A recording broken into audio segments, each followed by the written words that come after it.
మీకు వార్తలు రాయడం, విశ్లేషణ చేయడం వచ్చా? అన్యాయాన్ని ప్రశ్నించడం తెలుసా? ఇంకెందుకు ఆలస్యం? క్యూ న్యూస్ మిమ్మల్ని ఆహ్వానిస్తుంది. క్యూ న్యూస్లో పనిచేయటకు అనుభవం గల కంటెంట్ రైటర్స్ కావాలను. సంప్రదించవలసిన నెంబర్లు 8688926084.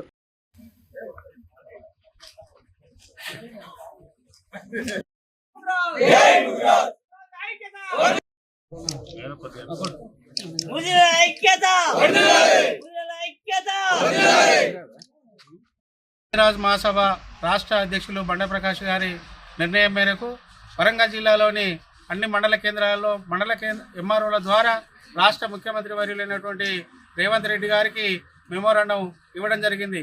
ఆ మెమోరాండంలో ఉన్నటువంటి ఒక ఎజెండా అంశాలు ముదిరాజుల యొక్క చిరకాల కోరిక బీసీడీ నుంచి ఏలోకి మార్చాలనేటువంటి ఒక కోరిక.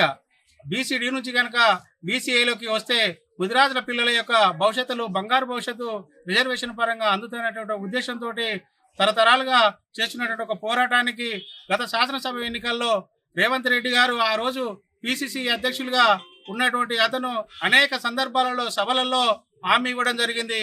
అతనే ఈ రోజు రాష్ట్ర ప్రభుత్వ ముఖ్యమంత్రిగా మనకు పరిపాలన చేస్తున్నాడు. కాబట్టి ఖచ్చితంగా ఈ యొక్క హామీని నెరవేర్చేటువంటి ఉద్దేశంతో మరొకసారి వారికి విజ్ఞప్తి చేయడం కోసం రాష్ట్ర వ్యాప్తంగా ఉన్నటువంటి ఒక ముదిరాజులంతా ఏకతాటిపైకి వచ్చి ఈ రోజు తండోపతండాలుగా ఎక్కడ చూసినా గ్రామాల నుంచి ముదిరాజులంతా ఒకే నినాదం మీద డి నుంచి ఏ కనుక వస్తే మా పిల్లల భవిష్యత్తు బాగుంటుందనేటువంటి ఒక ఏకైక నినాదంతో వస్తున్నటువంటి ఒక ఈ యొక్క కోరికను ఖచ్చితంగా రాష్ట్ర ముఖ్యమంత్రి వర్యులు గవర్నమెంట్ ఆలోచన చేసి ఒక తీర్మానాన్ని రేపు జరిగేటువంటి ఒక శాసనసభలో ప్రవేశపెట్టి ముదిరాజులకు బీసీడీ నుంచి ఏకు కల్పిస్తారని ఆశిస్తున్నాం.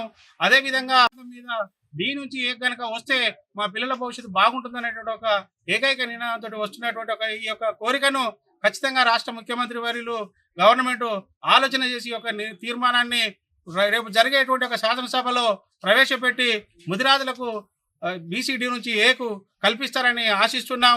అదేవిధంగా ఇంకా కొన్ని సమస్యలు కూడా ఉన్నాయి. ముదిరాజు కార్పొరేషన్ ఏర్పాటు చేయడం జరిగింది. దానికి ముదిరాజు బిడ్డ అయినటువంటి ఒక జ్ఞానేశ్వర్ను అధ్యక్షులుగా చేశాడు, కానీ దానికి ఎలాంటి నిధులు కేటాయించలేదు.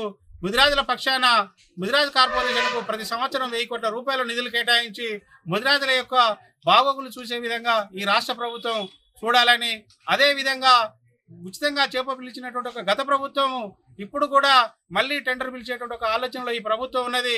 ఆ టెండర్ విధానాన్ని రద్దు చేసి చేప పిల్లలకు బదులుకు రైతులకు ఏ విధంగానైతే రైతు బంధు ఇస్తుందో, భూమికి ఎంతైతే ఇస్తుందో అదే విధంగా మత్స్యకారులకు కూడా ఉన్నటువంటి ఒక చెరువు శిఖానికి ఎంత విస్తీర్ణం ఉన్నదో ఆ విస్తీర్ణాన్ని బట్టి చేప పిల్లలకు ఒక రేటు ఇచ్చి మత్స్య సహకార సంఘాల కనుక నగదు కనుక ఇచ్చినట్టు ఉంటే ఏ టైంలోకైతే చేప పిల్లలు పోసుకుంటే వృద్ధి చెందుతాయో అది మత్స్యకారులకు తెలుసు. కాబట్టి అది ఈ ఒక టెండర్ విధానం వల్ల చాలా లేటు అక్టోబర్, నవంబర్ నెలలో చేప పిల్లలు వస్తే ఎదుగుదల లేదు. కాబట్టి ఎప్పుడైనా జూన్, జూలై మాసంలో కొత్తగా వచ్చేటువంటి ఒక నీళ్ళల్లో కనుక మత్స్యకారులంతా చేప పిల్లలు సొంతంగా కొనుక్కొని పోసుకునేటువంటి ఒక పరిస్థితి ఉంటుంది. కాబట్టి దాన్ని పరిగణలోకి తీసుకొని రాష్ట్ర ప్రభుత్వం కూడా ఇప్పుడు చేసేటువంటి ఒక టెండర్ విధానాన్ని కూడా రద్దు చేసి నేరుగా మత్స్య సహకార సంఘాలకే నగదు బదిలీ చేయాల్సిందిగా ప్రభుత్వాన్ని కూడా వేడుకోవడం జరుగుతుంది. ఖచ్చితంగా ఈ రాష్ట్ర ప్రభుత్వం ఆలోచన చేస్తుందనే ఒక దృఢమైనటువంటి ఒక సంకల్పంతో ఇవాళ ఎంతో కష్ట నష్టాలకు వచ్చి ముదిరాజులందరినీ కూడా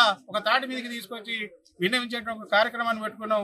ఖచ్చితంగా రాష్ట్ర ముఖ్యమంత్రి వారిలో ఈ యొక్క కోరికలు నెరవేర్చాలని ఆశిస్తూ ముగిస్తున్నాను. జై ముదిరాజ్, జై ముదిరాజ్.